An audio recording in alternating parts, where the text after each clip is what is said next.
Pessoal, afinal de contas, a raiz quadrada de 4 é 2 ou é mais ou menos 2? Essa dúvida surge principalmente da seguinte situação. A primeira ideia que as pessoas têm de radiciação é que ela é a operação inversa da potenciação. Sendo assim, a raiz quadrada de 4 é igual a 2, porque o 2, quando elevado ao quadrado, é igual a 4. O problema é que o menos 2, quando elevado ao quadrado, também dá igual a 4. Isso leva as pessoas a acharem que a raiz quadrada de 4 pode ser o 2 positivo e também o 2 negativo. E esse pensamento, pessoal, ele está incorreto. Isso porque a raiz quadrada de qualquer número não admite como resultado um número negativo. E é aqui que mora a dúvida dos alunos. Se menos 2 ao quadrado é igual a 4, por que a raiz quadrada de 4 não pode ser igual a menos 2? Se você está vendo esse vídeo é porque certamente essa também é a sua dúvida.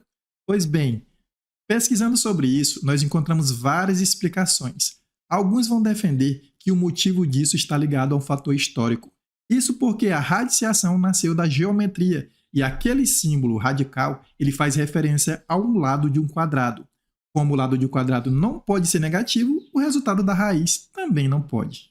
Uma outra parte vai argumentar que quando eu falo raiz quadrada de um número, eu tenho dois resultados possíveis, um positivo e um negativo. Mas quando eu uso o símbolo, o radical, eu estou me referindo apenas ao valor positivo. Existiria aí uma diferenciação entre o conceito e o símbolo. E existe também aquela outra parte de professores que apenas dizem que a raiz quadrada só pode ser positiva e pronto, e nem explica. O problema é que, apesar de todas as explicações existentes que são ótimas, elas costumam não resolver por completo as dúvidas dos alunos. O aluno aceita a explicação, escreve do jeito que foi ensinado, mas fica com aquela sensação de vazio, como se faltasse uma explicação melhor, não é verdade? Pois muito bem, pesquisando sobre o tema, eu encontrei uma explicação que foi dada por um professor muito conhecido chamado Possani, e a explicação que ele dá, na minha opinião, é a melhor de todas, e eu vou tentar repassar para você agora. Lembrando que a nossa intenção aqui não é esgotar a discussão a respeito desse tema.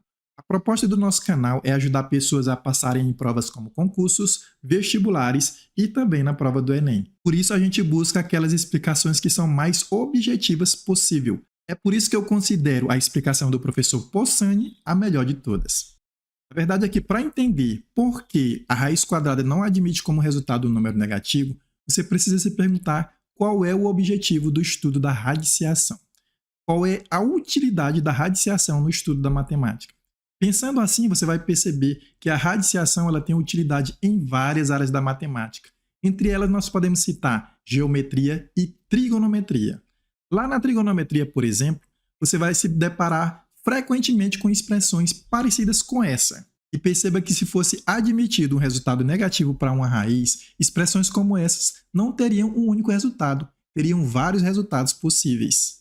Em outras ocasiões da trigonometria, você vai ter que utilizar as propriedades de radiciação para resolver algum problema. E é aí que está o ponto-chave do negócio.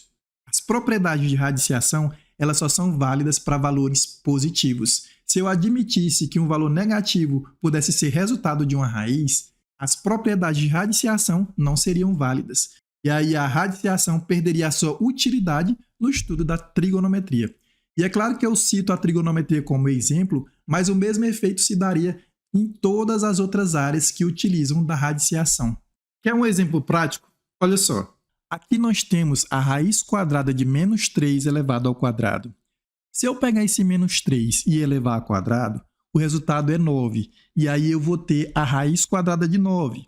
Se fosse permitido um resultado negativo, a raiz quadrada de 9 seria mais ou menos 3. Beleza? Por outro lado, se eu utilizar uma propriedade de radiciação, onde eu posso simplificar esse expoente 2 com o índice do radical, que também é 2, a gente poderia cortar esse 2 com esse 2 e o resultado seria apenas o menos 3. Mas, afinal de contas, o resultado dessa radiciação é menos 3 ou é mais ou menos 3? Olha só que confusão!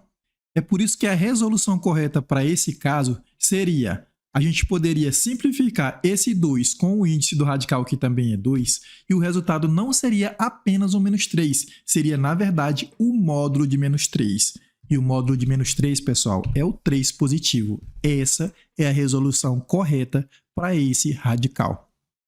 Agora, olha essa questão que caiu na PUC do Rio de Janeiro. Se o resultado de uma raiz quadrada pudesse ter um valor positivo e um valor negativo, questões como essa não poderiam cair em provas de vestibulares, porque ela não teria uma única resposta, teriam várias respostas possíveis. E ela cai justamente porque a raiz quadrada de um número só admite um resultado e esse resultado é positivo. Então, pessoal, por que a raiz quadrada de 4 é apenas 2 positivo e não 2 negativo? É porque se fosse permitido o valor negativo, as propriedades de radiciação não funcionariam.